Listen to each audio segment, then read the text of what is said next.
Is it hard for you to organize and declutter the spaces in your home? Well, you're not alone. So let's talk about that.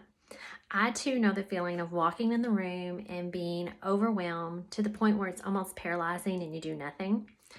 So, how do we overcome that? How do we overcome that feeling and be able to accomplish the things that we need to accomplish? So, there's a few things that's been helping me, and I wanted to share those with you.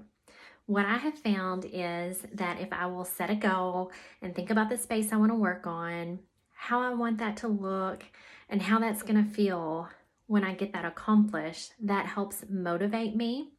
Then, when I think about that space and I start planning my work in that space, I do a few things.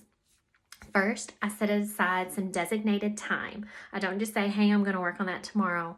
I kind of have to plan that in my head. Like, okay, after supper, once all that's cleaned up, I'm going to go into my space and I'm going to work for 20 minutes or however long you choose. That helps to designate the time for me and kind of set it as a priority.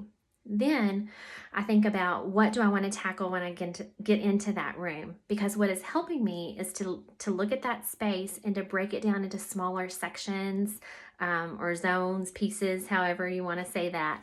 But for instance, say you have an office in your home that you need to organize, declutter. I then say, okay, today I'm going to tackle the bookshelf. I'm going to declutter, throw away, and organize that bookshelf. Then the next day, it may be I tackle the desk. First, I'm going to do the drawers and the cabinet spaces in the desk.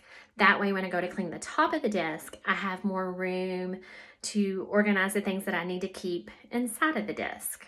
So that just kind of helps me to get farther. And then when I break down those pieces and get those tasks completed, that gives me motivation.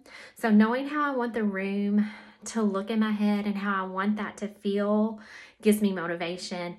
And then accomplishing those individual tasks gives me motivation and helps me to move on. So after a handful of days, you may have that space looking exactly like you want it, and you can move on to the next space in your house. But I think having some goals and breaking things down into smaller sections will really help you. I know it's helped me. So implement these tips, see what you think. In the comments, if you have tips that help you, I would love to hear those because you guys motivate me as well. So please leave me those comments and follow for more.